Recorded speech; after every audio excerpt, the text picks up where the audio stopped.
Hey, good morning, good afternoon, good evening, wherever you are. Scott Luton and Greg White with you here on Supply Chain Now. Welcome to today's live stream. Gregory, how are we doing today? We are doing quite well.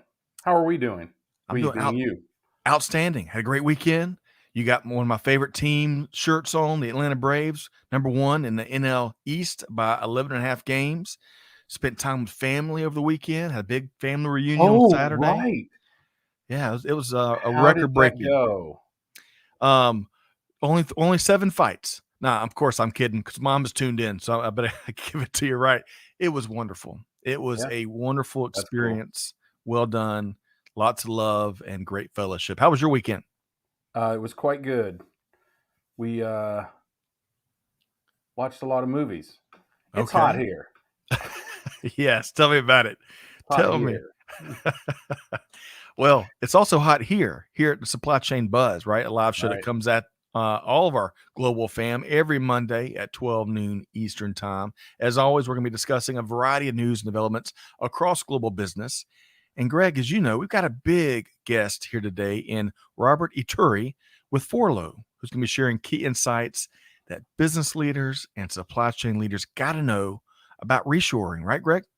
Yeah, can we tell them what FORLOH is? Can we tell them? Please, Can we tell them? Can we tell them? you go right ahead. Yeah, so it's mostly camo, but it's a clothing brand for outdoor wear. Snow camo, upland camo is what I would call it, and deep forest camo, and even he calls it clear. Did he call it clear sea? Clear sea camo. I think so. So if you fall in the ocean, nobody can see you. I love it. It's Even for the fish. fishing. It's for fishing, so the fish can't see you. Ah, what a great idea. All right. Yeah, So, folks, not only do I want to hear from Greg, and I want to hear from Robert, as we will. I want to hear from all of y'all, right? And give us your take on these stories we're going to be talking about. And if you're listening to the podcast replay, which we drop usually on Fridays after the Monday live buzz, you ought to consider joining us live on LinkedIn or YouTube or some other social media channel of your choosing. We'd love to hear from you, right, Greg? absolutely. I think we asked the people live to listen, Right. because they might have to actually work for a living or go back to work early or whatever. But that's a great idea. It, If you're listening recorded, right. tune in for this live. It's a lot more fun. Greg, we're doing our effort. We're doing our best to establish equity in the universe, right? Balance in the universe. So, all right, folks. Speaking of, let's say hello to a few folks. We have Kanchan tuned in from India via LinkedIn. Great to see you as always. Great to see you again. She's been with us before. Abdir Amin. Yeah. Come close. Okay. My apologies if Rahman, probably, but yeah, close, pretty close. Well, if I got that wrong, let me know. But we're so glad to have you here, tuned in from Somalia via LinkedIn. Emmanuel tuned in from Ghana via LinkedIn. Great to see you here today. Hey, I told you, mom's with us. Leah Luton, high supply chain fam, she says, from Aiken. Helmut is back with us from the south of France. Great to see you. Greg White, Greg Studer is back with us from Wisconsin. Yeah. It was a great weekend when the Blue Angels do 2 formations right over your house. How about that? Wow. How cool is that? Yeah, you got to wonder where he lives. If he's got to be close to an airport. Of course, right. At Mach 1, you don't have to be that close to the airport.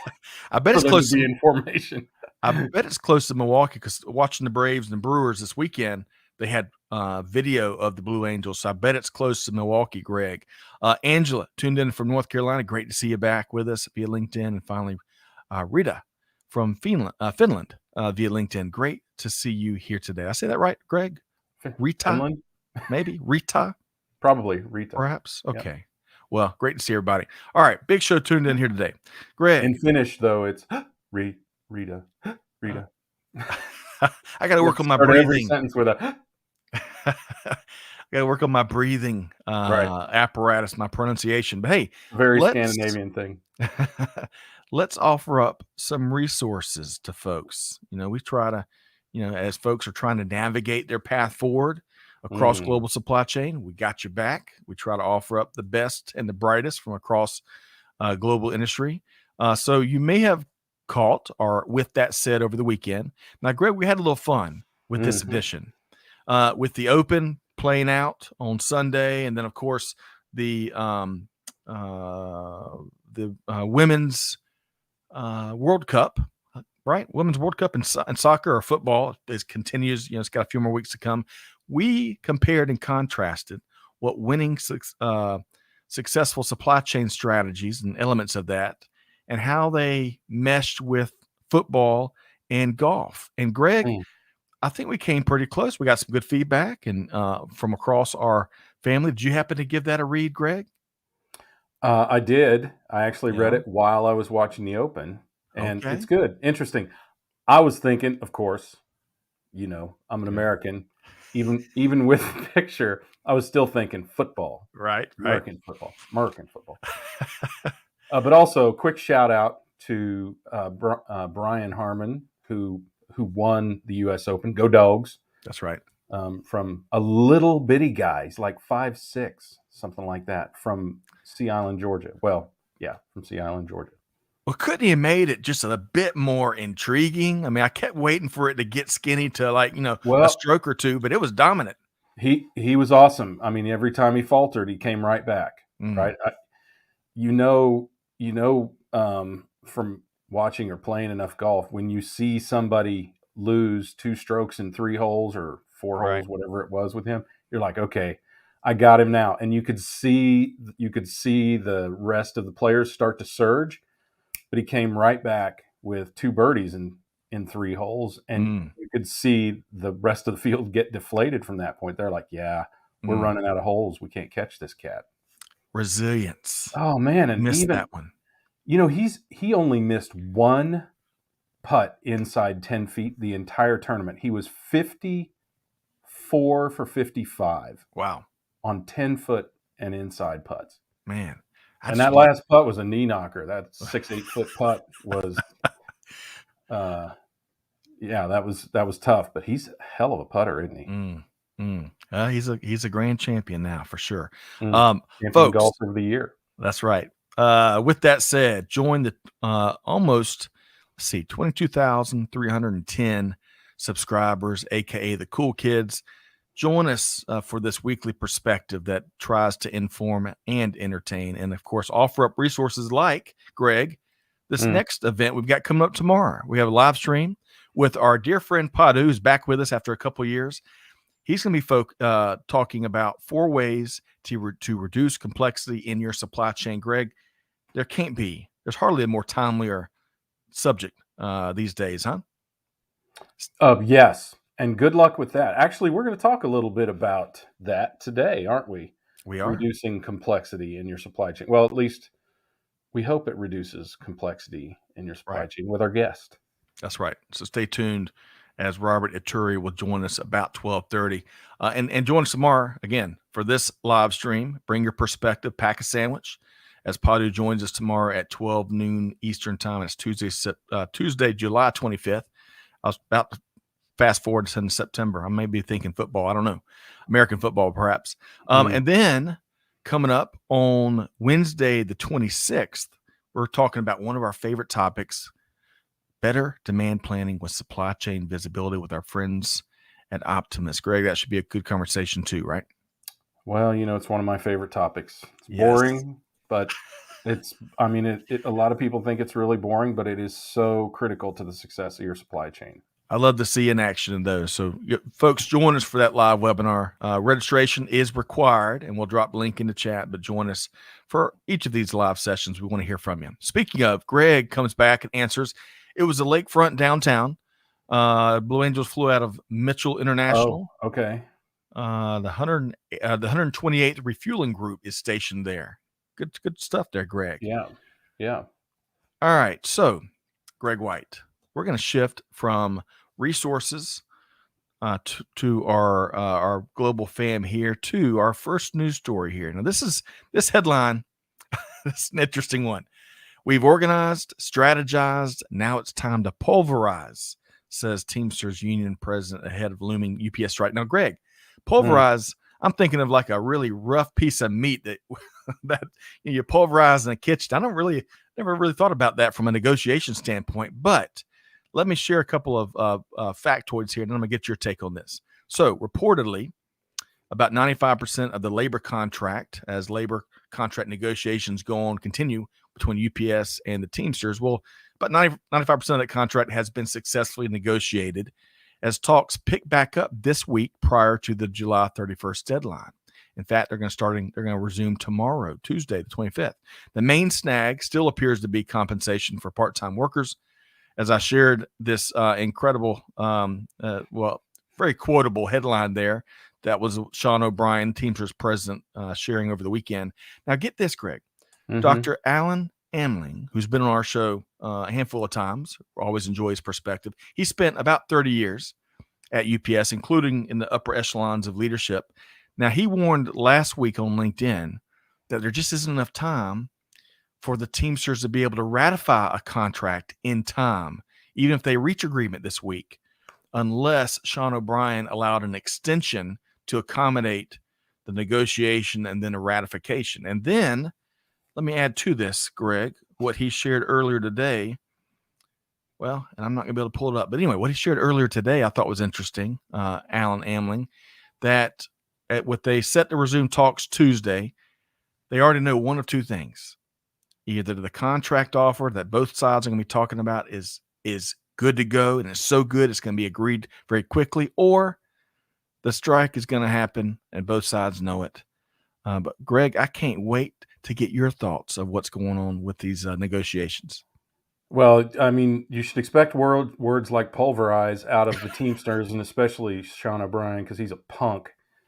Whoa. And I mean, this is a very unprofessional organization. It always has been. Remember, Jimmy Hoffa got disappeared not so long ago, well, 40, 50 years ago, whatever it was, running this. So they've always been very abrasive and gruff and unprofessional. And they feel like they have to be that way because they're dealing with truck drivers and, they want it. Whatever, they have this sort of caricature idea of the way that drivers are, I think, and they're trying to be strong for them. But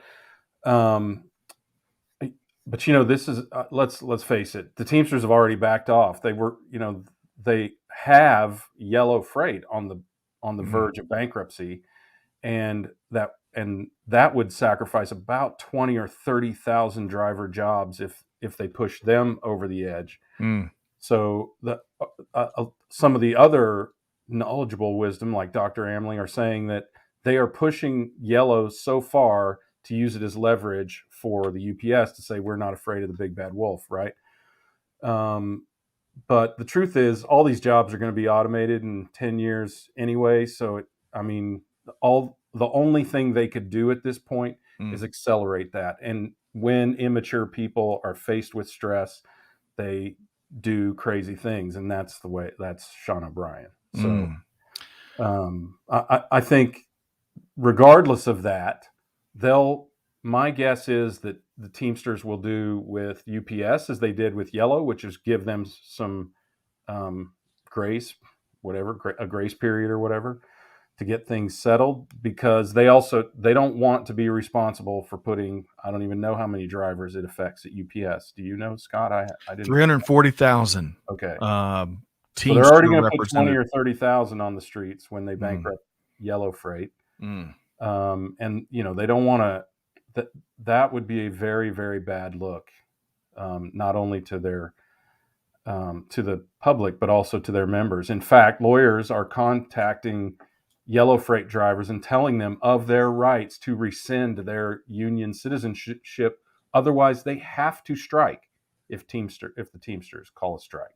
Yep. And they will most certainly then collapse the company, collapse that company and lose their jobs. So it's easy when you're Sean O'Brien and you're playing with somebody else's jobs, and you've got all that union dues money to pay yourself in the meantime. So, I don't know what the major issues are, frankly. I just know that this is being handled very poorly by the Teamsters. Yep. Well, supposedly it's down to what part-timers are paid, and there's a big gap, as I recall, $5 to $6 gap between what the union is demanding and UPS is willing to pay, last I knew. And then secondly, to one of the last things you shared there, I believe that's most likely. I believe that even though Sean, or like I know him, even the Teamsters are representing that, if the deal's not done on 1201 of August 1st, 12:01 a.m., that they go on strike. I believe my crystal ball, which has been broke for many years, is they're going to come to an agreement, and then at the last minute he's going to make that extension happen so a deal can get ratified. Because and the government hasn't, the White House hasn't intervened yet, but this is even if it's a brief strike, this is going to be painful, even if it's just a couple of days. So, but good stuff. We're going to keep our finger on the pulse. And Dr. Alan Amling, we're going to have to have you back to talk We should about have somebody, who knows the inner workings of this like that. That's That would right. be a really interesting discussion. But Scott, you do know Sean O'Brien.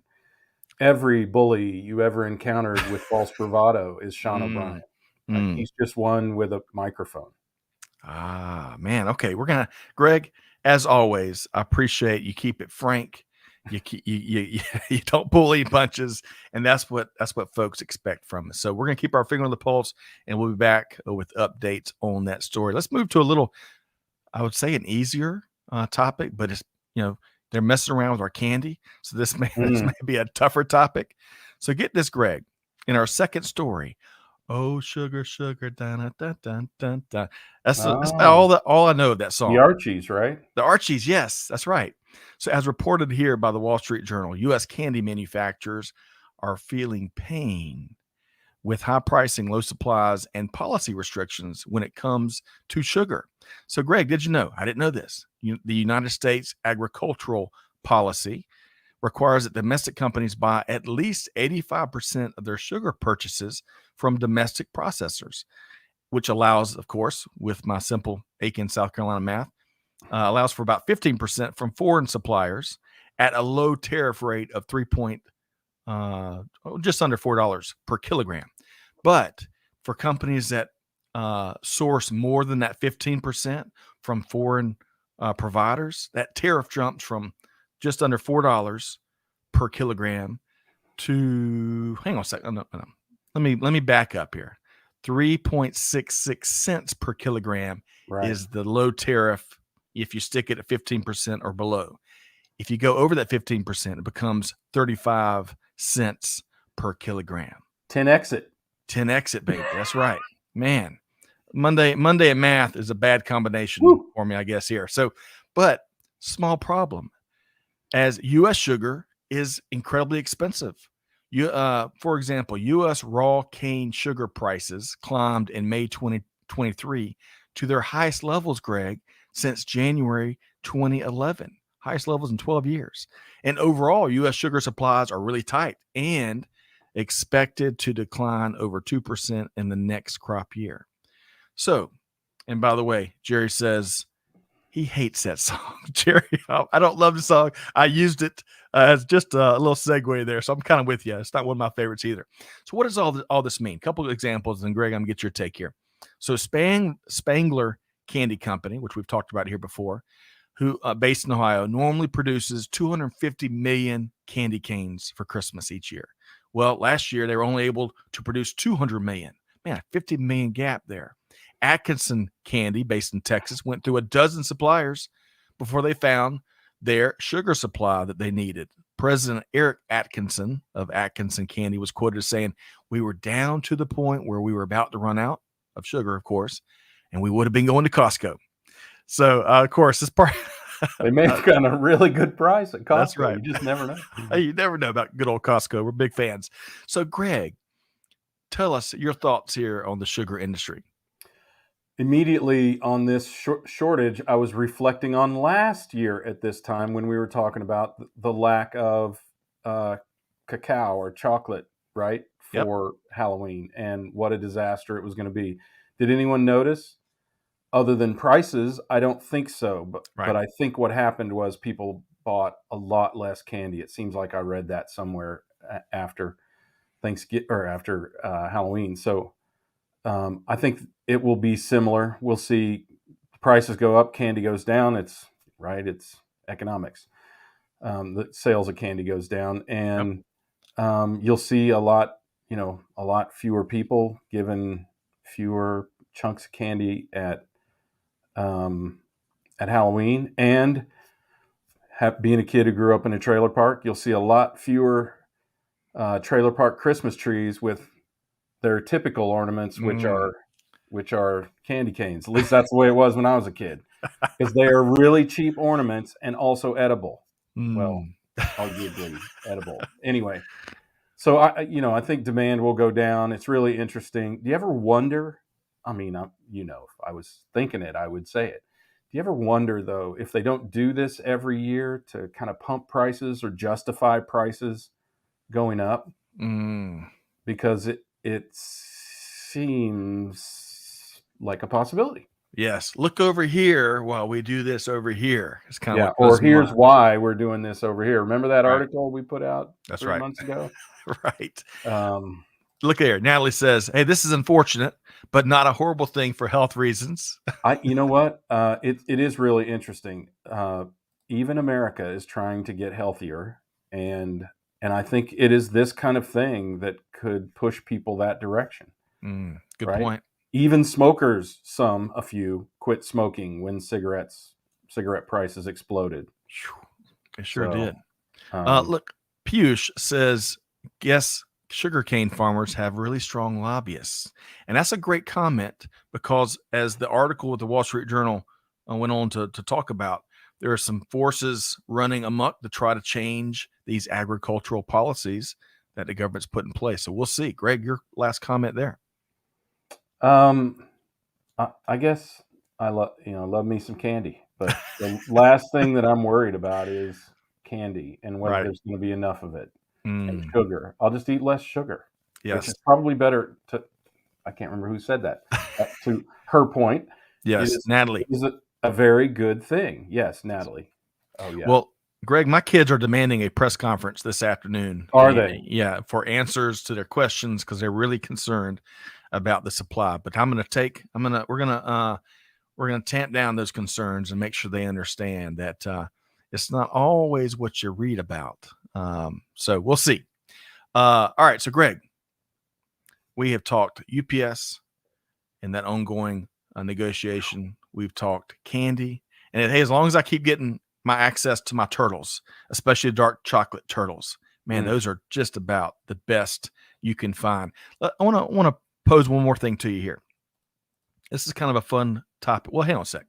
Before I do, we got one more resource to put in front of people. So let's see, Thursday. This is a big week for live programming, Thursday, Greg. So Thursday, we're going to feature a couple of our dear friends from ServiceNow, and we're going to dive into a cool topic on resilience. I think that came up in the first few minutes of the show. Unbreakable, unlocking resilience in the face of disruptions. And that's a big face, Greg, because they are everywhere that you look. So join us. And ServiceNow. I mean, big company. I mean, biggest company a lot of people have never heard of, but definitely worth listening, because they are making a market. That's right. July 27th, 1 p.m. Eastern time. Come join us and learn more about what Greg just mentioned there. The good things they're doing at ServiceNow. And, of course, finding more resilience despite how challenging this VUCA environment is. Piyush says, if sugar prices and supply is so problematic, Coke and Pepsi should be crying out loudly too. That's a great point. Excellent point. All right. So, Greg, I had one more topic before we bring on our guests here today. I want to put this in front of you because I can't wait, because I think you and Mark Cuban have at least one thing in common. Maybe two, but at least one.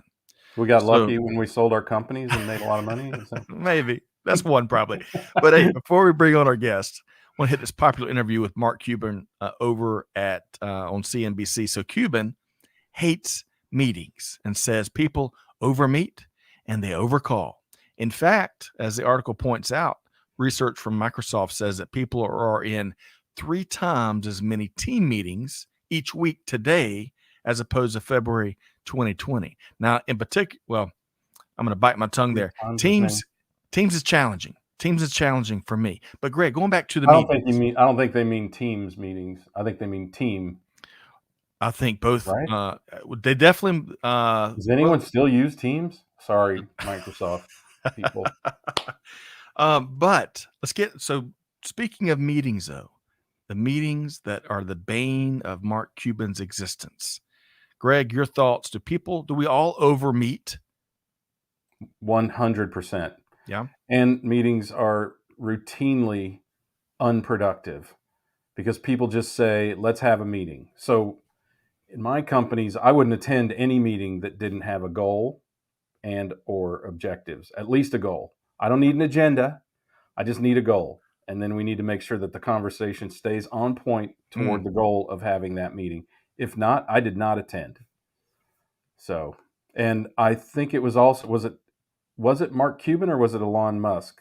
I think it was Elon Musk who said, don't go to meetings that don't have a purpose. He told his people at all of his many companies, don't go to meetings that don't have a goal. Interesting. Also saw where Mark Cuban earlier in his career, the only way that he would attend meetings is that they remove all the chairs out of the room. So everyone had to stand while they met to keep them short and to the point. Jerry says meetings are fine. Always have an objective, have an agenda, and keep to it and end on time. Jerry, you're early. Yeah, or early. It's okay to finish early. But Greg, that's such a great point. And especially in today's age with, beyond emails and phone calls, of course, and beyond even texts, which seems like more and more is getting done on text, but stuff like Slack, Slack we're able, for our business, we're able to get and resolve so much and create so much on Slack that really alleviates a lot of the pop-up meetings that can really fill your calendar if you're not really disciplined to protect it. So I'll give you a last word, Greg, and then we've got a big guest that we're going to bring on. Your last word, Greg, on meetings. So this is my favorite recollection of any meeting. So a whole bunch of people at a company called MBM, Meadowbrook Meats, now MBM Food Service, or now I think it's part of McLean. Yep. They're having a meeting. Jerry Richardson, who owns them and at the time also owned the Carolina Panthers, sticks his head in the meeting and goes, "Hey, what's this meeting about?" And they go, "Oh, we're considering a new logo." He said, "Consider away, as long as it's exactly the same as it is now and it's black and white." End of meeting. And people got their time back. They got probably 2 hours back. I love that, Greg. There must have been 30 people in that meeting. Oh my gosh. Hilarious.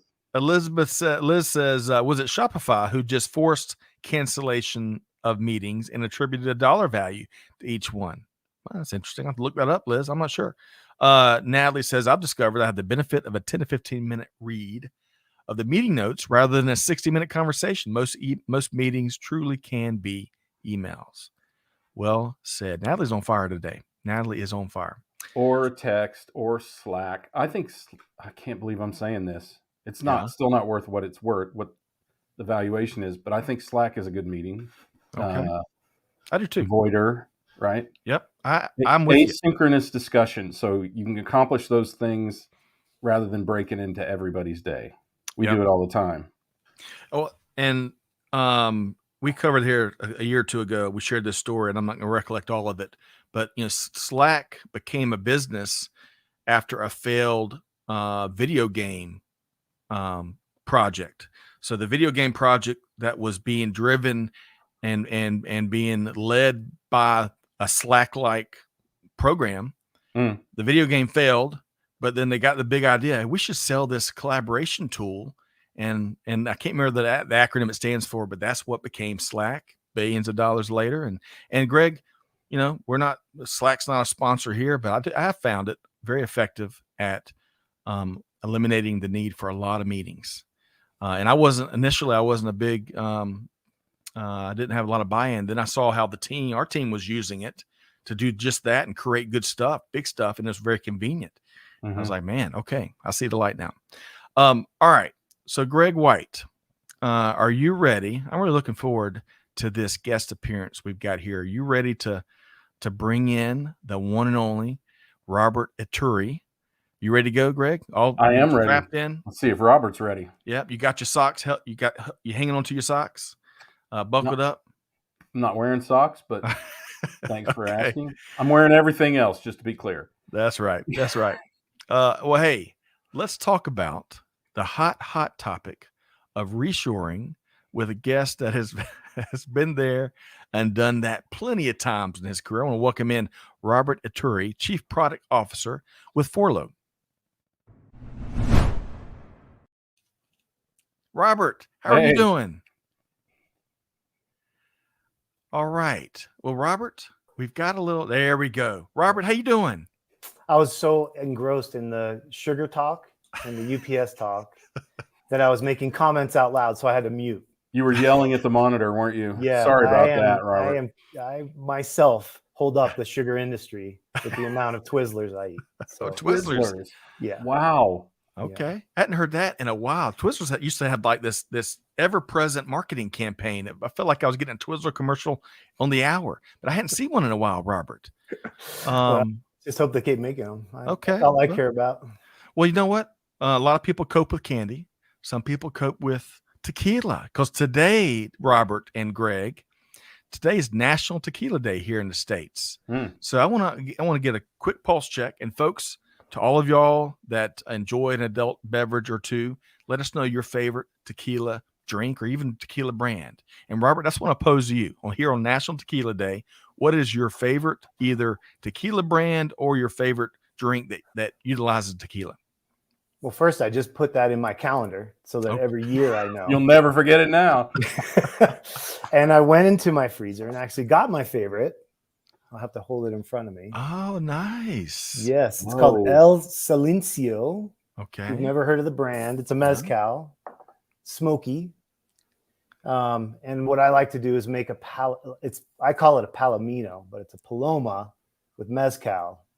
And I've coined the name Palomino. You guys can take it if you want. Okay, we're gonna steal it. It's good. We're gonna steal that. You heard it here first. Yep, you heard it here first. But that's my favorite. Okay. I'm not a day drinker, but cheers to everybody out there tonight. That's right. Cheers to everybody that may be celebrating in parades or through other means. National Tequila Day. Thank you for sharing that, Robert. Greg, speaking of adult beverages, you've got a recent investment you've made is a nice complementary piece in that industry. Share a little bit there. Yeah. So it's a company called Free Spirits, and it's non-alcoholic tequila, right? If you still want the punch without the punch in the gut. And we actually have a non-alcoholic tequila flavored after my favorite kind of, I wouldn't say daily drinking because, like Robert, I don't drink every day, but when I do, it's Clase Azul Reposado, which is probably the best Reposado I've ever had. Nice. That's my number 2, buddy. I have a bottle and the bottles double as a lamp if you want them to. Just a little bit of work and you've got a lamp. Mm-hmm. So, or you could put your ashes in there. There you go. Oh, I didn't think. Yeah, full life cycle. Full life cycle. Spread, I want them stored in a tequila bottle. That is a genius. And you know the top of that is a bell. Oh, I know. You know that? Yeah, okay. That's how you know it's tequila time.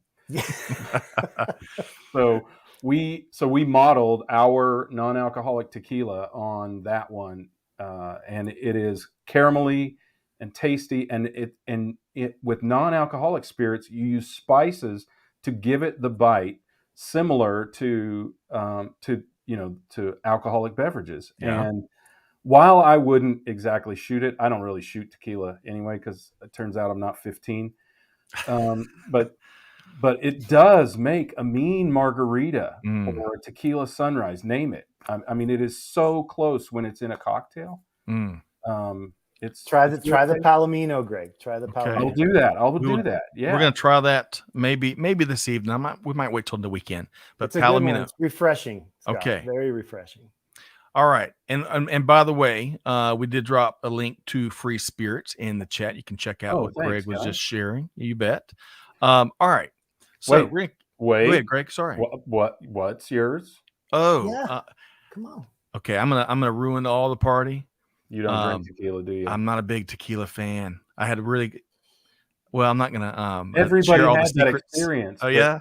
You just don't drink that tequila anymore. And seriously, tequila. Sorry, I won't go too deep here, but they are so refined, like any other beverage. Oh sure. As a good friend of mine once said, you don't dislike scotch, you dislike bad scotch because that's all you've ever had. Okay. So I'm going to bring you some. Okay. I'm going to bring you some Clase Azul or All Tears right. of Llorona. Well, we have enjoyed that together on some big wins because I remember you bringing the bottle and the bell. Yep. But hey, as usual, my palate is just not educated and refined enough yet. We're going to keep refining it. That's Robert, let's commit to that. So, Wow. Robert, you never know what you're going to get here on the Supply Chain Buzz. But I Nope. promise, folks, now that we've celebrated National Tequila Day and got some inside baseball on a couple of brands y'all got to try, I wanted to get into reshoring. But before we do, I think it's really important context, Robert. Mhm. I've really enjoyed our conversations with you, kind of pre-show, we'll call it, and getting a sense of your background. And I think it's really important folks understand that. So share a little bit about your background for our audience here, Robert. Yeah, well, I mean, just to level set, what we're going to be talking about is the highest end technical performance outerwear and apparel. Okay, so I know we're talking about a lot of different industries on the show, but this is fabric. These are yarns, these are membranes, these are waterproof breathables. So that type of manufacturing left the U.S. in the late 80s. Mm-hmm. So bringing that type back here, I'm talking about the highest end, has been a challenge, but it's also been a finishing for my karmatic loop, we'll call it, because I started my career at the North Face in the late 80s, and that was in the offshoring boom for this type of outerwear, apparel, gloves, backpacks, you name it, right?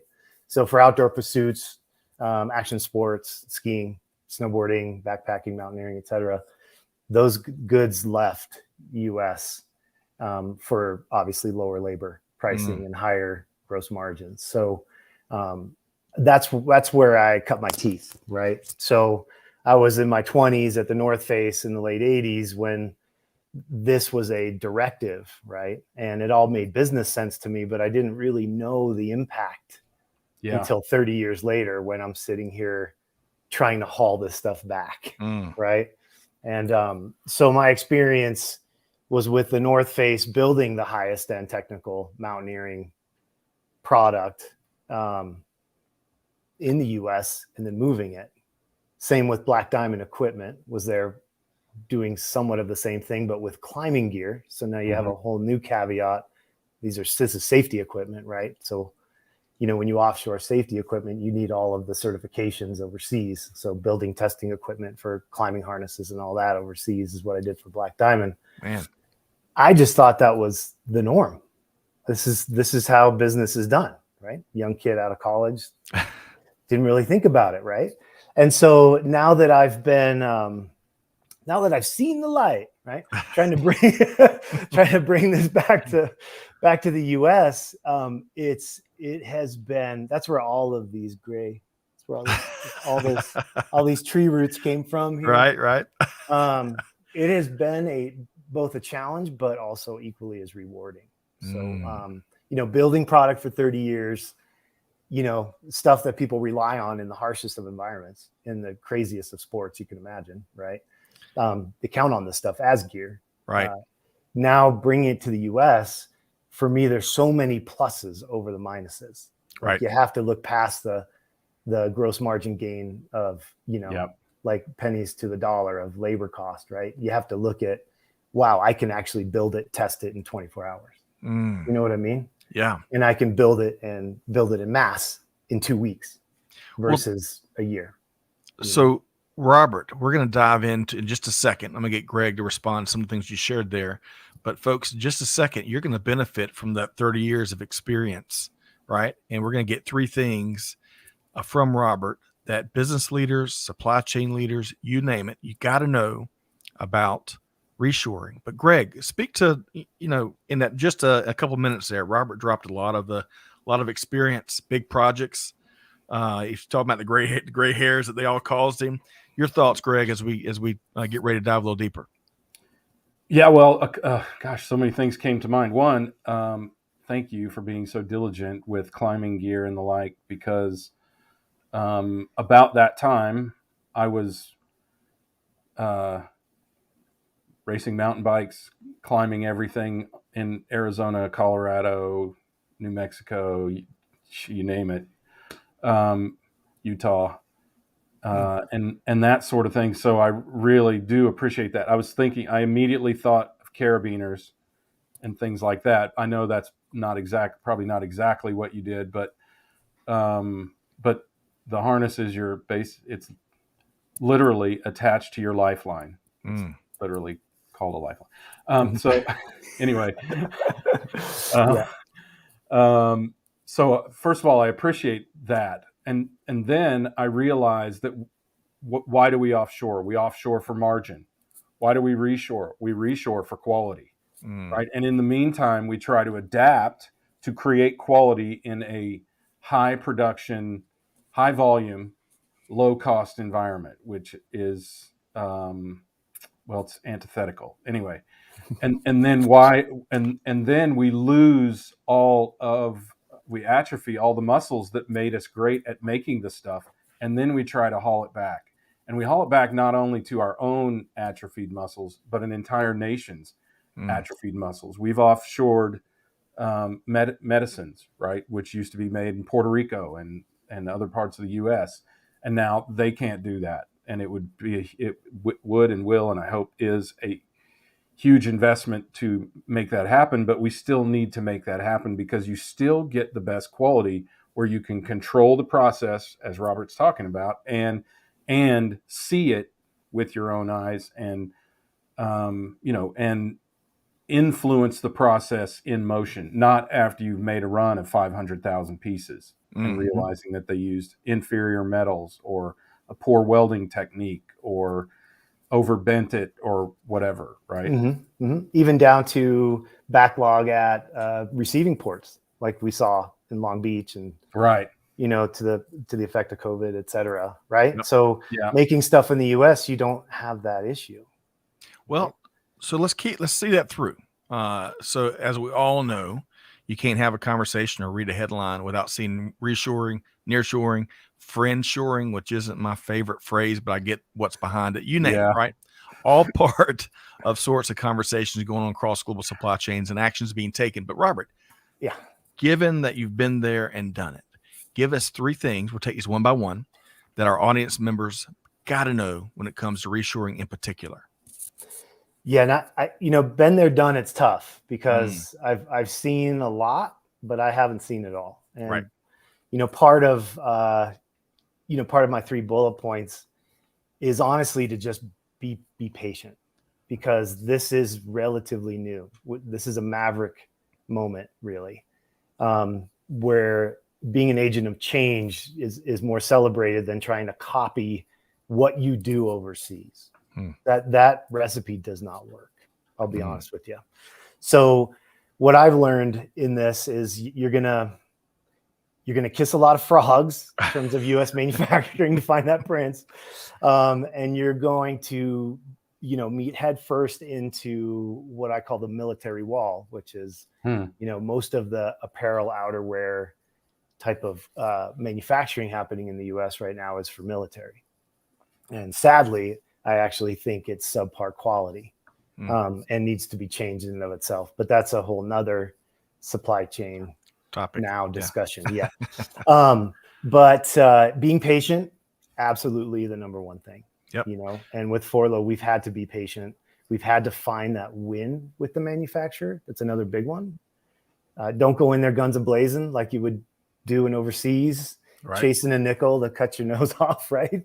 So you have to just work with these guys, archetype your whole profit and loss with them, be transparent, and find a win for both of you. That's the key, because you're not fooling anybody here. There's no cheating way to do this. It's all transparent.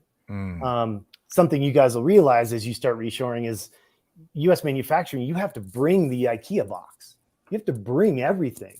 All they're going to do is make it. It's like bringing a box of puzzle pieces. You have to make all the puzzle pieces first before they can put it together. That's a big change from like sketching a design on a napkin in a Hong Kong bar, and next thing you know, you have a sample in 2 weeks. You know what I mean? Yeah. So I think that would, if there's one takeaway, I would just say, be patient, take the opportunity to create what you want to create. Work with these manufacturers in a way that you want to work, that works for your business. All right. So you jammed a lot of good stuff in the very first one. And I always love the phrase in Chucklet, you got to kiss a lot of frogs. It's one of my favorites. It's a visual that it stirs up. But, you mentioned the military. Speaking of things, Greg, we've outsourced here in the U.S. is the military industrial complex, weaponry, ammunitions. I was just reading a in-depth story about a lot of those concerns as, Russia and Ukraine continue. And all the heartbreak and war goes on there. So anyway, not to derail us. Greg, your quick comment on the very first one from Robert about being patient. Well, you're going to have to, because of the atrophy of those muscles that we talked about as well. I mean, it's not just the environment like Robert talked about, and we're talking about very technical product here, right? Mm-hmm. But I don't think that the lesson is lost on anyone who is trying to reshore, because whole industries have been completely reshored and now in some cases no longer even exist in North America. Not even just in the States, but not even in North America. So yeah, you're going to have to be patient. You're basically rebuilding the methodology by which you build your product. That's right. Right. Yep. So yeah, expect that for sure. Expect that. Yeah. So we're going to get a number two really quick, couple quick comments. Jerry says we'll also reshore in order to diversify the supply chain in case of future unforeseen supply interruptions. It's a very good point. And Greg says, hey, got to look at total cost of ownership. Of course. That's right, Greg. All right. So Robert, first one, being patient, and you add a lot of context that we appreciate that. We don't get enough context in this world we live in. What's number two, Robert? I mean, it's an easy one for me because I'm an optimistic guy, but just remain optimistic and stay resilient, because behind every obstacle you face, you realize, wow, there's an opportunity to do something a little different. I'll give you a small example. At FORLOH, very difficult for us to find a synthetic leather, let alone leather, but a synthetic leather that you could print that holds up to martingale, what you can beat up, and instead of trying to build that, I worked with an automotive fabricator here in the States. So we, peeled off a brilliant fabric from the automotive industry. Yeah. And now we use it for our knee pads and knee protection, as well as shoulder and elbow and all that. So if you just sit there and say, oh, well, can't find that fabric here in the States, A, you're not trying hard enough, or B, you don't have the mantra that we have at FORLOH, which is no is not an answer. You're going to get lucky. You're going to find some unicorns. We were kings of unicorn catching early on, but you're also going to hit some walls. And I'll be honest, that's part of the fun, right? There's a creative answer in there somewhere, yes. So working with folks here in the States, it is salt of the earth, best people on the planet. Worked with many in many countries, but working with the group here in the United States is just it's a dream come true for me. It's just so much fun. So. I can tell. Every conversation I've had with you, it's like you're having the best time in your life, Robert. I love that. Greg, weigh in really quick. Going back to what he said about halfway through his response there, the power of not self-limitations is what I heard there. How we just assume we can't do that, we can't do this, we got to give up. And man, whether you're talking, reshoring, or you're talking solving all sorts of global supply chain ills, we can't give in to that disposition. Your quick thoughts, Greg? Yeah, there's only one time that no means no, and it's not in business. So, serious. With all seriousness, do not accept no for an answer, as Robert's talking about. Right. So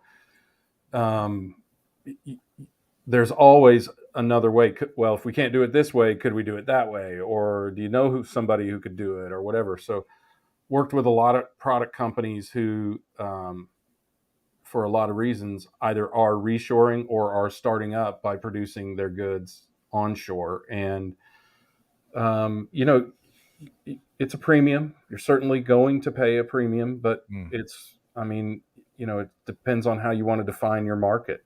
And, that's a really good point. I'm sorry. Was that Greg that said total cost of ownership? That's right. Total cost of ownership. Yep. Part of your cost of ownership is not just the cost of what it takes to get it built.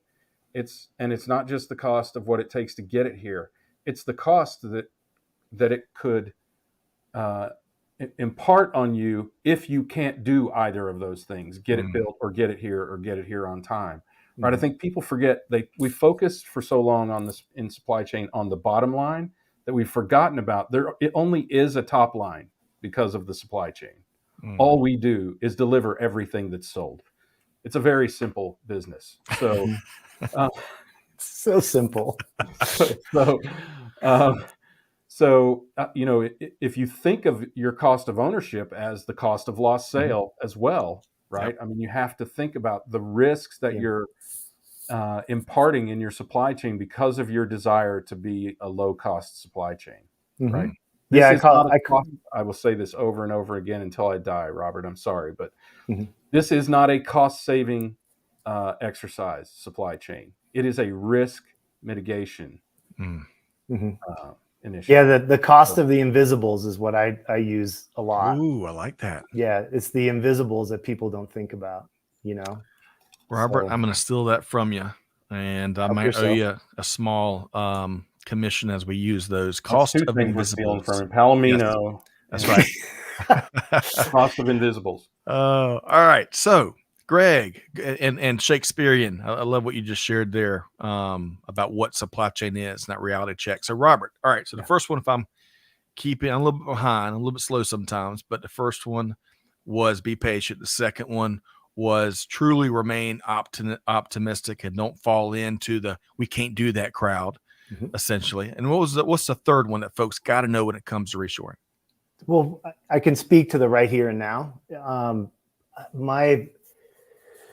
We're all in this together, right? So my bullet point in short is go for the overall win. Like don't chase just your business's win, or even worse, just a styles win or a colorway win or a fabric win. Every time you're at the table with a manufacturing partner, think of the big picture, which is what we're trying to do as a team. And that is bring outerwear and apparel manufacturing back to the U.S. I'm not talking about fast fashion. I'm talking about 3 layers, waterproof breathable membranes, seam tape, the really difficult stuff, even gloves. Greg, you were talking about like everything leaving. There's very few glove manufacturers left in the United States. And so you sit there and you're like, I want to support that dream. When you go into a factory, you talk about, I want to support you. Not the whole, how much am I going to get out of this? No, you're going in with, I want to grow you outside of military. I want to be your private sector winner. I want to build a model that works for you. And I want you to have more customers. You know what I mean? Yep. Just not in hunting. You can take some from somewhere else. Right. But we'll build the model with you, and you can take it with you. Community, you want to build. I love that mindset you're describing, Robert, because Greg White, in my eyes, or in my ears at least, it's, the term of partnership is thrown around way too much these days. But what I'm hearing Robert describe is a big picture partnership, which isn't just about this line of business or this line of business or this product or this product. It's about how can we grow and find success together. And when I think of some real successful companies out there that truly are able to run a tight ship, so to speak, but create trusted supplier relationships, I see elements of that in play. But Greg White, your thoughts? Yeah, I think about, if you cast a wider net, I think about this as what Robert is trying to do is to try to improve not just his industry, but overall the reshoring initiative in the country. And it makes me think back to tech, right? When admittedly it was Silicon Valley back when they weren't nearly as rich as they were. They still only just had daddy's money.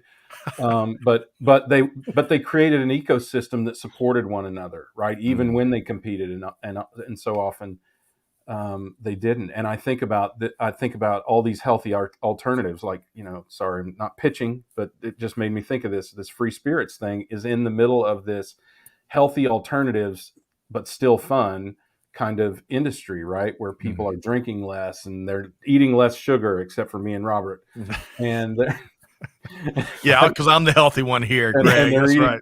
They're eating heart healthy and that sort of thing, and and you have that sort of altruistic vision, right, is really important. And I think it's a good perspective for people to have, right, is that this is for a greater good, and everybody wants a higher purpose in their job, right? They want to know what it's about and what it's for.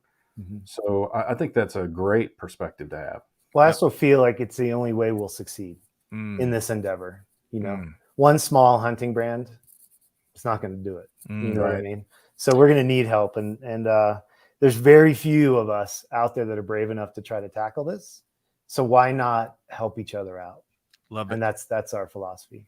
Yeah. An industry builder. I want to share this comment from Joseph because I like this. We reference all the shorings, right? All the shorings, reshoring, nearshoring, onshoring, friendshoring. Joseph's like, all the shoring strategies is to stay afloat and keep on keeping on without being drowned in the supply chain wave and disruption. So whatever choice you pick, Joseph, good stuff there. All right, so Robert, I wish we had more time together. And by the way, a little quick shout out, Catherine and Amanda, all the folks help with production. Thanks for what you do. We're going to keep Robert with us as we wrap here in just a second. So Robert, if that works for you, we're just going to keep you until we sign off here today. Let's make sure, Greg White, I'm going to have to dive into your climbing era of the Greg White journey. We're going to get some stories. I wake up with it every morning. Okay. Let's go, buddy. I used to be a climbing guide, Greg. So is that right? Yeah, I got a place down in Joshua Tree, California. So man. When it's not 118, let's get down there and get some climbing in. Yeah. All right. So Robert, let's make sure. How can folks? Well, you've shared a little bit about FORLOH. In a small nutshell, what'd you miss? What do folks need to know about what FORLOH offers? Really important. The whole USA made thing. I have a little beef with how you can say that but not be it in our country. And so one thing that I wish I could educate every consumer in the country on this. USA made label, USA made talk. We are yarn packet forward. Like we are everything in the US. That's a So what are some difference. people doing, Robert, that confuses that? Are they just assembling in the States? Bingo. They're getting fabric rolls from Taiwan. They're saying made in USA because some states allow you to do that if you're a certain percentage that's made, but they're essentially assembling. Like we should have some type of vernacular that describes these levels of what USA made is. Yes. It's driving me nuts because FORLOH, like I don't want all this gray hair for nothing. Like we literally down to if you couldn't do it in the US, you had to figure out a way to make it in the US or you're not doing business with us. Really? Like the yarn and everything? Yarn, zipper, teeth, heat transfers, trims, labels, everything is USA made. It's pretty insane. We need a new certification. And while we're at it, the recycling industry, talk about some of the reindeer games going on there. We need a new certification there, but we'll save that for another show. Greg, reindeer games, that was good. I'm going to take that one. Good. You can have one of them, Robert. I'll take reindeer games. That's good. Yeah. So I'm curious, is this stuff super expensive? Like, I mean, it's at the highest. More expensive than. It's at the highest end. I'm not going to lie. I'm not going to sugarcoat it. Give me a comparative brand. Arc'teryx. Is it that expensive? It is a competitor to Arc'teryx in terms of price. Okay. Right there with Arc'teryx. But Arc'teryx is 100% made in the US. I mean, just look at your Arc'teryx Spindrift or whatever jacket you have and look at where it was made. Interesting. Yeah. Oh, I know. Yeah. So. All right. So I appreciate you sharing that passion and really throughout your perspective you shared here, Robert. I wish we had more time. We'll have to bring you back. Hey, quick question. And if they're not, you can say I'll answer that later. But zippers from YKK? They are. Yep. Okay. Yeah. Good stuff there. Yeah. Hotlanta. Yeah, that's right. Yep. YKK's been around for a long time. Okay. So how can folks connect with you, Robert? And of course, check out the line of everything you've got at FORLOH. Okay. So start with FORLOH. That's forloh.com, FORLOH.com. Okay. Links in the chat. Yep. And then you guys can reach out to me directly. Like I said, I'm an altruistic guy. I want to bring us all together in this reshoring effort. Yeah. So my email address is in the chat too. I won't spell it. It's too long and weird, but you can click on it there. Also find me on LinkedIn. Okay. Yeah. It's just that easy. And y'all can see we dropped all of that stuff in the chat. Give you you're one click away from connecting, from doing maybe some early holiday shopping at FORLOH and connecting with Robert Yturri, who, Greg, I don't know about you. And we saw him. He's the same person behind the scenes as you see him in front of the camera, so to speak. And I love the passion and the big picture that you bring to the table, where you're going to make it good for everybody. And whether we're talking reshoring or you're talking about some other challenges we've got in really across global supply chain, that, in my view, is the type of leadership that I get ready to run through walls and brick walls for. But Greg, give you the final word, and then we're going to sign off. Yeah, I have to say this. Don't overstate or don't be afraid out there of what these cost. I'm looking at my already favorite shorts that I have never worn yet. Okay. Those puppies right there, Robert. It's not gonna focus. Sea clear yeah, camo. The sea clear. Yep. Camo. And they're only $99. I mean, that's not cheap for shorts, but I've spent more. I mean, that's right there with the Hurley Phantom. I'm a lifelong surfer, so there's a lot of heart and soul into that short right there, just so you know. There's even laser cut holes in the pocket so water can drain. Man. Oh, really? Yeah, you've got some things there. There's some things. There's some sauce. That's good. All right. Anyway, so sorry. Don't be afraid of American made, because that's a rhyme. Because it's not that expensive. It's just 100% verifiable quality, right? Mm-hmm. And where can folks buy this stuff besides from you online? So FORLOH.com, obviously, and then we have two flagship stores, one in Whitefish, Montana, and one in Austin, Texas. Okay. So those are our main. Those are showroom stores. They have everything. Just dynamite. Explains our brand, heritage, DNA. There's a lot there to unpack, so we won't do that now. And then we also have mobile showrooms. So we have a truck and trailer, and we go to all of the hunting events around the country. So we'll go to archery shows and consumer facing hunting shows in certain cities. And so we're able to show you everything, and you can try everything on. And if you like something, but we don't have it there, we'll send it directly to your place from our warehouse. Okay. So that mobile showroom concept, and we're exploring a hybrid retail, which is too much of a secret sauce to tell you about now, but mostly direct to consumer, so we can govern our message and our brand. We're going to have you back, and we'll unpack some of that stuff when you can, and we'll gain some insights of do's and do nots as some of our global family members are trying to solve their own challenges. Right. Fight the good fight there as well. I hate to leave it there, Greg White. I really do. You're not leaving it there. It's okay. I'm about to buy some shorts. Oh, good. Good. Well, here, let me give you guys some praise for a second. Can I do that? Please, Robert. I mean, I just love the fact that you're giving the puppeteers, us puppeteers, the ones that archetype most of these brands' success, you're giving us the praise. You're letting us speak out. I think you make supply chain fun. Well, man, that first time I've ever been able to say that to somebody. Right. Okay. Yeah, us too. Greg It White. ought to be fun. It has been a pleasure, guys. Yeah, likewise. Thanks, Robert. Yeah, that makes our day for sure. And we'll have you back, and we'll do an update. But folks, check out those links. And I bet Robert and Robert Yturri, Chief Product Officer with FORLOH, I bet he'd love to talk shop with some of y'all that want to grab a cup of coffee and compare notes. I bet he'd welcome that. But hey, big thanks to Robert for joining us here today. Greg White, always a pleasure to knock this out. Had a great conversation here today. There's so much good going on. Despite all the bad news, there's plenty of bad actors out there. There's a ton of good things and good news out there if you go looking for it. And stories like what Robert's bringing us here from FORLOH is certainly a part of it. Big thanks to all the folks tuned out. Man, the comments and the questions were on point. I wish we had time to dive into all of that. But we'll be back next Monday, 12 noon Eastern time. And whatever you do, folks, take something good, take something meaningful that Greg dropped here or Robert dropped here or someone all the great folks in Cheap Seats. Take that, put it in a headlock, and take action. Deeds, not words. And with that said, on behalf of our entire team here, Scott Luton challenging you to do good, to give forward, and to be the change. And we'll see you next time right back here at Supply Chain Now. Thanks, everybody.